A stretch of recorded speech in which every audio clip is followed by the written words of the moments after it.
everybody, it's Karen Murphy here from Parenting Energetics.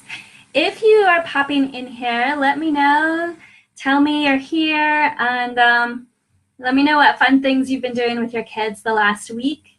I'm going to offer you a response to 3 questions that have come up in the past week with parents that I've worked with, some anonymous questions, but I've chosen these questions because they're really universal. And so I'm about to give you 3 really useful tips on how to respond to our kids in a way that engages our emotional intelligence and develops their emotional intelligence. So the intent is to be really applicable to take into your relationship with your kids as soon as this video is over. So thanks for popping in, and thanks for engaging, letting me know you're here. And if you think this could be useful for friends or family of yours, please share the video. It's always good to have your friends, your family, people who know your kids to be on a similar page parenting-wise to kind of get this angle. So go ahead and feel free to share. Okay, so question, I was going to tell you a story first. So it's a self-care story. And I tell this because I really want to encourage all of us to do this for ourselves. And as parents, we need a lot of self-care. So I actually got myself a break over the weekend. I went away for a day and a night out to the forest, out to the woods. I hung out with some amazing women, and I danced and I hiked, and it was really nourishing, really replenishing. And I really needed it. And then I was just reflecting this morning, it's like Wednesday, right? That I could use another one. Like, I'm already feeling a little bit tired. I don't know what it is. I think it's because when we plan those big getaways, it's like it takes a lot of prep to get us out. You know, I had to prep things in my business. I had to prep things with my boys. And then on the other side of it, when I came back, I had a lot of catch up to do. Mostly catch up reconnecting with my kids, but also catch up with work. And so, the replenishment did happen in the middle, but there was that, like, okay, now it takes a lot to get back on track. So tell me if that's ever been your experience with getaways. Like, have you ever felt that, like, post-vacation depletion? But that, that really, to me, speaks to the need for us to have multiple ways to self-care, not just the big getaways, but also the little ones, like those little 5-minute pockets during the day to go, sit out in the garden and be still and just listen to the birds, or that hour-long meditation, or walk by yourself, or time with your partner, to go out and grab a bite to eat. Those medium ones, those little ones, they're so useful. So highly encourage all of us to be packing small, medium, and large self-care opportunities into our calendars. Write them down, look forward to them, and let me know your favorite ones. What are you doing for yourself today? Takes a lot to parent from this approach. It's actually less doing, but it's more, it takes a lot of emotional presence, and that takes a lot of self-care to be able to show up in this way. So encouragement for that. And permission, full permission. It will come back fourfold on your kids the more self-care you can bring forward for yourself. So then I have these questions. So question number 1 is, I met with, I was just cross paths with a parent this week, and they were struggling with that question of how to support their child with an issue that child was being, had committed to, how to hold that child responsible to something that they had committed to. What's the line for a parent? Do we really set hard limits for our kid to show up to their responsibilities, or do we back off and let them experience the natural consequences of their choices? There's this back and forth, like, where do I stand? How can I most support my kid here? What's the most constructive for them, knowing that some of their choices are going to have a long-term impact on their future? It's just kind of the way our society is set up, especially if your kid is in a traditional school system, public school system. Some of their choices related to how they, show up in school. This parent was actually a parent of a high schooler, but I think it could relate to other school-age kids as well. So he was wondering, how much do I support my kid to really follow through on his commitments, and how much just to let him make his own choices and deal with the consequences. And I know that I have struggled with this choice a lot with my kids as they've grown, and I'm guessing most of us have, or we will. So it's a really good one. And my first response to this question always is to assess the level of connection you have with your kid in the moment. So if the issue's coming up this evening and I'm seeing it in action, and I'm not seeing my kid take the responsible choice. So my first question is, what's my level of connection right now with my kid? Do we have a really good, strong connection? If we do, then I'm much more likely to be able to offer my insight, my wisdom, my support, my stories from my own past where I was in a similar situation when I was their age. Those can be very powerful. I'm much more likely to have influence with my child with any of that if our connection is really strong. They're much more likely to be receptive to listening or hearing or being influenced by me.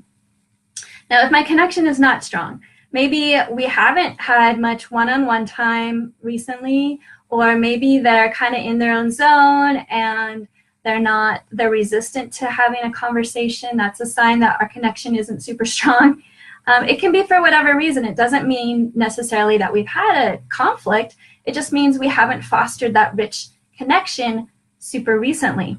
But whatever I bring forward in a space where our connection is not strong is not going to have much influence. You're more likely to create resistance and even possibly resentment with your child if you jump in with a whole lot of advice or limits or support or story, anything really. They're just not going to be able to hear it because those pathways are kind of cluttered. That connection pathway is a little too cluttered for it to get through and to really land. So, it's just a waste of our words, it's a waste of our energy, and it can stir up a lot of emotion for us if we're offering support, limits, advice, and it's not connecting with our kid, right? We all know that place where we get kind of heated or frustrated. So the advice there is to back off. That's the moment to back off and circle back around to foster connection first. And maybe that means connecting with yourself, because if you're feeling kind of triggered by the fact that your child is not stepping up and being responsible to whatever it is you feel like they should be, then assess your own inner state of alignment. Do you feel some frustration? Do you feel worry and concern? If you do, then that's the place to start and to really go take care of yourself and move those, again, reminder, emotions are just waves of energy in our system, and they're not meant to stick around. They're meant to move. So find your self-care practice that can move energy, move emotions, and shift those off your plate. And then come back to your child and work on the connection between the two of you. If you come with a neutral heart, a neutral mind, open-minded to, okay, how can we connect here without agenda, right? Then they're going to be much more receptive to meeting you part of the way, and you get to meet them part of the way, and you can kind of make connection together and find a way. This is part of emotional intelligence parenting, is developing the ways that you create connection with your own child. That will depend on the things that they love. That will depend on the kind of kid they are and how they engage.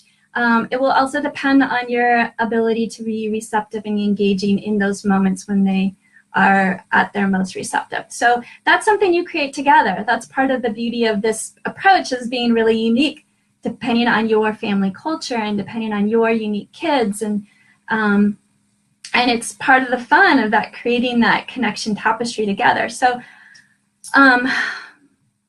that's the tips. Assess your connection with your child, and then take care of your own alignment, and then come back to, forge even stronger connection, so that when you do have something that you really do feel like is important to engage your child on, whether it's stepping forward with that responsibility, supporting them to study the test they need to study for, supporting them to, for basic health and hygiene issues, whatever it is that you want to support them to really step up for themselves, they're going to be so much more receptive to your support and sometimes to your limits if you have this strong connection going as often as possible. And that, again, I highly recommend you have that in place before you bring the limits or before you bring the support. There's lots more to say about limits. Sometimes, you know, your kid is off track and they need your limits before connection because they're going to get hurt or someone else is going to get hurt. That's a different subject. I can bring that up another time. If there are follow-up questions, please let me know. Put it in the comment. I would love to follow up with any questions that are coming up as you listen to this. So question number 2 is related to how to support our kids, how to support our children to listen to us when they really need their attention. This comes up all the time, all different ages of kids, right? This happened in particular, to give you just a few details. My own son was visiting a friend's house, and they'd been playing all afternoon, and we're having a really great time. But it was time for the fun to come to an end, and they were both going to go into their evening routine. So I was picking up my son, and so it was time for them to say goodbye. And I was also chatting with the mom, and she was trying to give some instructions to her son to kind of transition him to the next phase of, you know, bedtime, dinner, shower, whatever, what they were planning. And so she was kind of like, you know, hollering up the stairs. I know that I have done this. I'm sure. Let me know if you have found yourself hollering over to your kids to try and get them to respond to you or to give them instructions. That holler across the room, right? This is so common. It'd be so great if our kids, you know, if that worked. But it very rarely works. And so oftentimes what happens is we get a little frustrated, and so we get louder. This is how we end up yelling at our kids. So she's like, how do you do this? How can I do this effectively? And so I remembered advice from Gordon Neufeld that I had read in one of his books. He wrote a book called How to Hold On to Your Kids. And it's actually for a little bit older kids, but you know, this concept that I'm going to share works for almost any age kid. And he calls it collecting your child. And it engages all of our senses. So that's the advice. Don't just use your voice, and not from afar, but get close to your child. Create connection with your eyes, with your voice, with your physicalness, you know, not in a restraining way, but maybe just a warm touch. Bring your warmth, your energy, put an energetic warmth into your being, into your engagement, and really collect your child with all of your sensory data and pull them into your heart field, you know, and maybe even acknowledge where they're at. You say, oh, I can see you're having so much fun with your friend. That's so great. I'm so glad we were able to do this. But now it's time to say goodnight. And, you know, you can almost even partner with them on how, you know, oh, darn, I'm so, you know, bummer. This has been so fun. It's hard to end. This is where we align ourselves and ally ourselves with where our kids are at right here. And so we can partner with them. We can feel for them. Yeah, I know it's hard. It's been so fun. You know, that's why we're going to do it again next week or whatever. And then you kind of, you know, allow them through your energetic connection, which comes through your eyes and your heart and your voice and your presence. You pull them into your heart field and you allow them sort of ground themselves into your energy.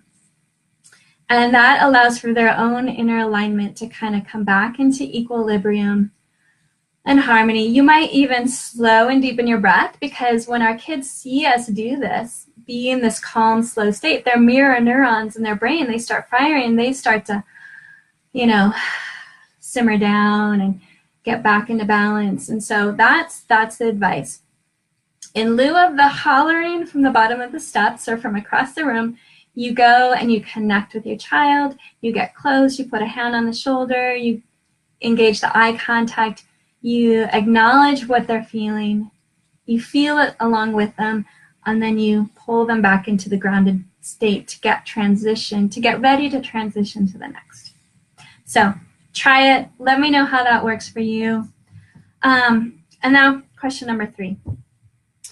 So this one is related to EFT. EFT is emotional freedom technique. It's kind of like acupressure for the emotions. Acupressure, you know, is utilizing acupuncture points on our body that correlate to the meridian system of energy, just like the superhighway for moving energy through the system. So there's acupoints on the upper body that we tap on very gently, like right here's one. So I'm activating an acupressure point, and when we do that, we impact the flow of energy in the body. And when we do a round of tapping of these upper body acupressure points, we are essentially overhauling our energy system to bring it back into harmony. So I have a guide. It's called the EFT for Kids Guide. It's a PDF guide on how to learn this technique and share it with your kids. It's pretty cool, and I'm really happy to share it with anyone who doesn't have it yet. It's at you can access it by joining my email list, which is at KarenMurphyCoaching.com. But the question I want to respond to was from somebody who got my guide and was working through it and had a follow-up question. And I thought it was such a good question that I wanted to bring it forward for you too, in case you are practicing EFT or you want to and you get my guide and this comes up. It happens a lot. So when we're doing EFT, sometimes we use a setup statement. The setup statement has two purposes. It tunes us into an emotion that we want to shift, that we want to move through our energy system. And it also affirms our self-acceptance of ourself. So it's a self-acceptance affirmation. So so here's an example of a setup statement. Just say I am feeling frustrated because of an interaction with a friend I had recently. So I would tap on the fleshy part of the side of my hand, and I would say my setup statement, which is, even though I feel all this frustration, and then I would identify where in my body the frustration is. I feel all this frustration on my shoulders, pressing down on my shoulders. Even though I feel this, I deeply and completely love and accept myself. Well, that's a very common setup statement. And the affirmation part is, I deeply and completely love and accept myself. Now, the question that came up for this person was, what if I'm saying that and it doesn't feel true? What if I'm saying that and a part of me is saying, no, you don't, which is very common, because when we are in those emotionally disruptive places, a lot of times we don't have acceptance for ourselves. We don't feel love for ourselves. This is really common. And so her question was, what do I do then? Because it doesn't feel right. It doesn't feel true.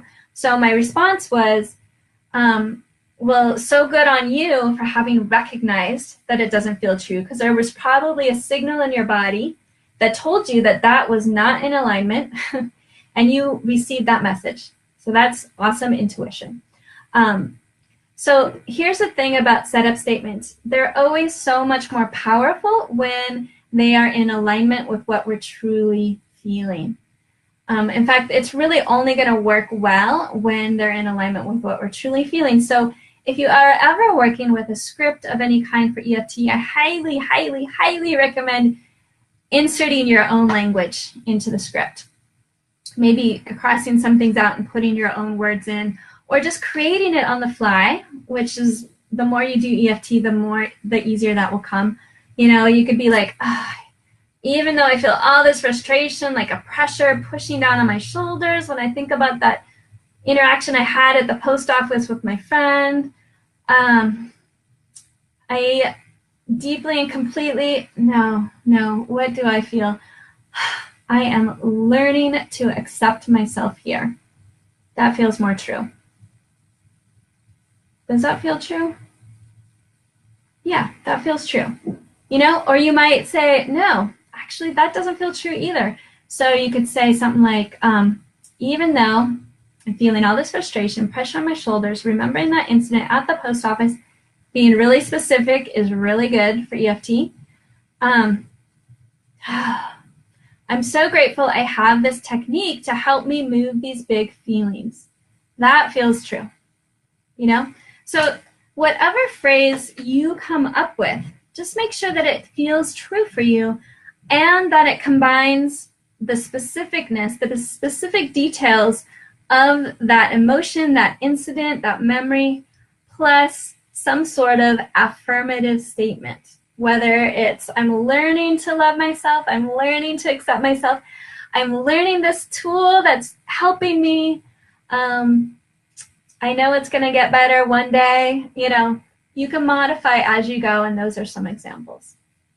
Okay, so EFT is a really great tool to help us move those emotions. It would be a really great self-care tool to use when you have 5 minutes and you're feeling triggered or you're feeling some emotional clutter to move that on through. So highly recommend developing this tool for yourself. And that's why I created the guide. It's free. I'd love to share it with you. So if you don't already have it, go ahead and sign up for my email list, and I'll share the PDF.